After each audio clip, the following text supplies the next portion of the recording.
છે જાણતા નથી, અધિકાર આપણો જાણતા નથી, એના કારણે તે અહીંથી ત્યાં આટાવાળા પાટા મારે છે.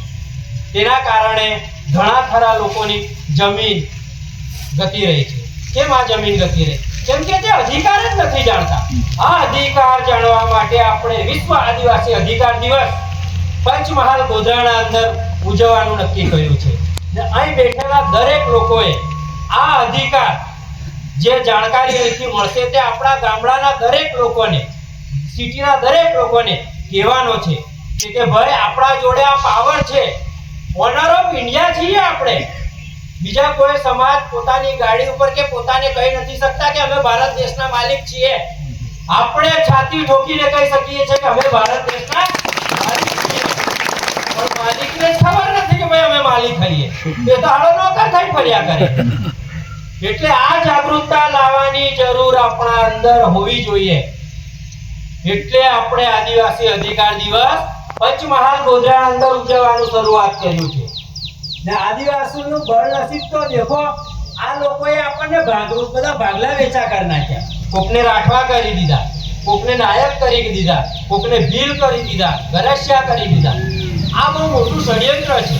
આ ષડયંત્રમાં આપણને ખબર નથી. જ્યારે 20 કન્યાઓ વર્ષો પહેલા જ્યારે વિદેશથી લોકો આક્રમણ કરતા આવતા હતા ત્યારે 20 કન્યાઓ ઉત્પન્ન કરવામાં આવી. તો 20 કન્યાને 20 કઈ રીતે આપતા? તો રોજનું એક ટેપુ કરીને એમને 20 કન્યા બનાવી. એવી રીતે આપણને ગુલામ કઈ રીતે બનાવે? તો ધીરે ધીરે ટેપુ આપીને આપણને ગુલામ બનાવી દીધા.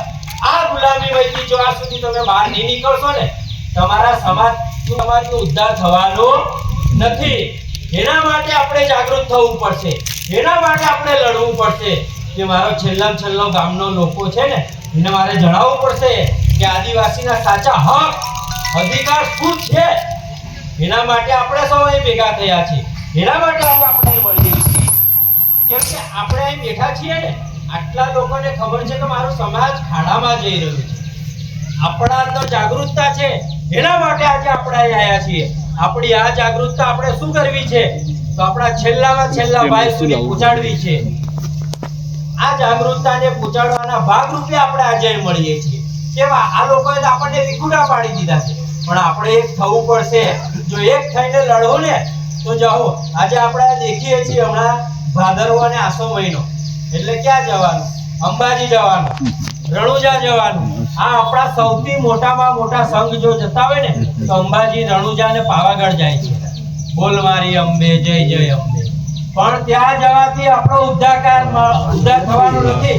જો આજ રેલી, આજ હું કહેવાય આપણો રથ જો ગાંધીનગર પહોંચી ગયો ને, ગાંધીનગર બેઠેલા બધા ફફડી જાય. આપણા અધિકાર માંગવાની જરૂર નહીં પડે. આ લોકો આપણને છાતી ઠોકી આપે છે. જાગૃત થયા છે. એટલે હવે આપણે એક એવો રથ નક્કી કરીએ કે તે દર વર્ષે ગાંધીનગર જાય ને આપણા હક અધિકાર માટે લડે છે. આજે આપણે શું કહેવાય સૌથી મોટો તરાપ કેટલો મોટો વાગી ગયો છે તમને લોકોને ખબર નથી. આપણા છોકરાઓ રનિંગના અંદર, ફિઝિકલ ટેસ્ટના અંદર 1 નંબર લાવતા. આ લોકોએ ફિઝિકલ ટેસ્ટના માર્ક્સ ઉમેરવાના બંધ કરી દીધા. એટલે આપણો છોરો પાછો ગયો કે ફિઝિકલ ટેસ્ટના માર્ક્સ જ નહીં મળ્યા. પછી 60-40 નો રેશિયો હતો, એ પણ આ લોકોએ બંધ કરી દીધો. હવે 60 ઉપર જવાનું. એટલે આપણા છોરાના અંદર હજી એટલી ભણતરના અંદર એટલી બધી સમજણ નથી, જેના કારણે આપણે 60% નીચે આવી જઈએ છીએ અને આપણા છોરાઓને નોકરી મળતી નથી. એની નોકરી કોણ લે? તો એ નોકરી લે બોગસ સટી વાળા. ઘણા ખરા લોકો આદિવાસીની બોગસ સટી લઈને નોકરી કરે છે. બરાબર? સરપંચ છે, એમએલએ છે, ક્લાસ 1 અધિકારી છે, પોલીસમાં દરેક જગ્યાએ આવા બોગસ સટી વાળા બેસી ગયા છે. આ પેઠા છે એનું કારણ શું છે? આપણે હુઈ રહ્યા એટલે. હવે આપણે જાગવું પડે ને આપણે લડવું પડે કે આપણે આપણા સમાજનો હક, આજે આપણું રોસ્ટર ખાલી પડ્યું હોય એ રોસ્ટર ભરવા માટે આપણે જાગૃત થવું પડે. એ લોકો તેમ જ સમજે કે આ લોકોને હુઈ રહેવાનું, પણ આપણે જાગીએ અને આપણો હક લેવાનો છે. જેવી રીતે આપણે લોકગીત ગાધું કે લડી લેવી પડે, પણ આ લડવા માટે બહાર નીકળવું પડે. આપણે એમ કહીએ કે હા અમે નોકરી કરી એટલે નહીં આવી. મને એવું જ નથી પડતું કે નોકરી કરી એટલે નહીં આવી. અરે ભાઈ, નોકરી એ તમને એસટી સર્ટિફિકેટ ના કારણે મળ્યું છે. સૌથી પહેલો હક જો બહાર નીકળવાનો હોય કારણે મળ્યું છે. સૌથી પહેલો હક તમે બીવો છો કેમ બીવો છો? આ આદિવાસી પરિવાર ચલાવનાર ભવરલાલ પરમાર પોતે શિક્ષક છે, એ તો છતાં ખુલ્લા મંચથી લડે છે. કેમ લડે છે? કે ભારતનું સંવિધાન આપણને હક આલે છે લડવા માટેનો, પણ આપણે આપણો હક અધિકાર નથી જાણતા. આ જાણવા માટે આપણે અહીં ગાડી આજે ભેગા થયા છીએ. આ પ્રસંગે આપણે એટલો બહુમૂલ્ય આપવું છે કે જે ખબર પડે છેલ્લા માણસને. આપણે 7-12 ના અંદર જે આપણા જમીનના ઉતાર છે, બીજા લોકો ઘૂસી ગયા આપણને ખબર નથી, કેમ કે આપણા ગામડાના લોકો હાથ પાર કઢાવતા જ નથી. આ તો 20 વર્ષે કઢાવતા ખબર પડે કે તો હળો બીજો ભરાઈ ગયો. અરે બીજો ભરણો મતલબ તમે રસ્તો ખુલ્લો રાખ્યો હે તારે બીજો ભરણો. હવે વાડા બાંધવાની ખાસ જરૂર છે આપણે. એના માટે આપણી એકતા જરૂરી. બરાબર? આપણે પંચમહાલ જિલ્લાના એક ગામ, એક ઘર, આ બધાને જાગૃતતા લાવવાની છે. આપણે દરેક ગામમાંથી છે, દરેક ગામના અંદર એક ચોપડો રાખો. એ ચોપડાના અંદર વસ્તી ગણતરી આપણે શરૂઆત કરો. સરકારના ભરોસે બેહવાનું નથી. સરકાર માત્ર ને માત્ર આપણું શોષણ કરતી રહેશે. બરાબર? એના માટે ગણતરીની શરૂઆત આપણે કરવી પડશે. દરેક જણ પોતાના ગામના અંદર 100 રૂપિયા વાળો એક ચોપડો લો. એ ચોપડાના અંદર દરેક ઘરનું નામ લો. કેટલા છોરા હે, કેટલી છોરીઓ હે, જો પહેણીને બીજા ગામમાં ગઈ હે તો એનો પણ ઉલ્લેખ કરો. જો વસ્તી ગણતરી આપણે કરી દઉં ને તો આપણે બહુ થઈ જાવ. 2011 પહેલા જે ગણતરી થઈ ને પછી આ તો એમ કઈક આદિવાસી એટલા જ છે, તો 2011 પછી આજે લગભગ આ 15 વર્ષથી આપણે છોરા પેદા કરતા હતા. વધ્યા કે નહીં? આપણે કોઈ ઘેર એવું નથી કે જેના 4 થી 5 છોરા હોય.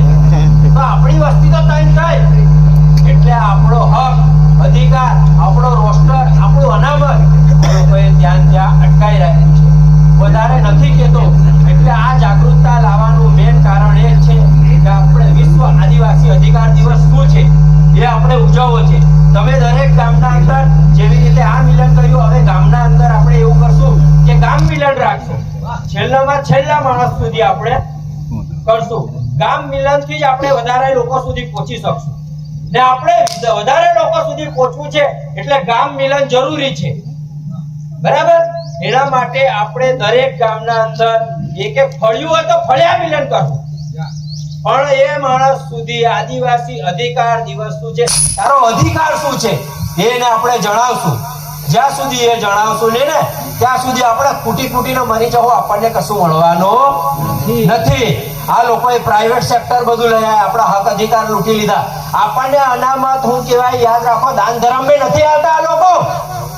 આપણને અહીં ગાડી એ લોકો રહેવાનું ભાડું આલે છે કે ભારત દેશના માલિક તમે હો, અમને અહીં રહેવા દો.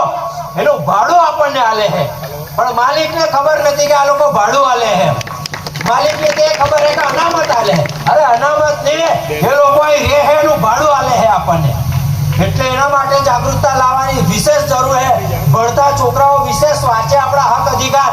આપણે ટૂંક સમયના અંદર ગોધરાના અંદર શું કહેવાય લાઇબ્રેરીનું પણ શરૂઆત કરવાને જઈ રહ્યા છીએ કે આપણા છોરાઓ ભણે ગણે ને આગળ જાય ને તો કામ લાગે.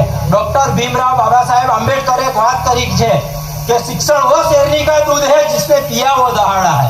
આપણે તો શું પીવીએ? દારૂ, તાળી અને દેશી ઇંગ્લિશ. પછી દહાડતા નથી, આપણે અળટિયા કરીએ. હવે અળટવાની જરૂર નથી, હવે તાળ પાડવાની જરૂર છે. એના માટે આપણે શિક્ષણનું પીવું પડે. શિક્ષણને પીવાની જ્યાં લગન આપણી ઓકાત નહીં થાય ને ત્યાં લગન આપણે અળટતા રહો. બરાબર? કેમ કે પંચમહાલ દાહોદ મહીસાગરને હું ત્યાં ગુજરાતના અંદર જઈને મજૂરી જ કરવાની છે તો આપણી છોરીઓનું શોષણ થાય છે. સૌરાષ્ટ્ર કાઠિયાવાડમાં અંદર જો જતા હોય ભાઈઓ એ જવાનું બંધ કરો. આપણી છોરીઓ ઉપર ત્યાં બળાત્કાર ગુજારાય છે. એનું મહત્વ, એનું મૂળ કારણ શું છે? જે તમે 3-4 લાખ રૂપિયા દેજ લો ને એના કારણે. કેમ કે દેજના પૈસા કઈ હા આવે? સૌરાષ્ટ્રમાં હા આવે. એ લોકોએ પૈસા આલીને દાબી દીધા આપણને. બરાબર?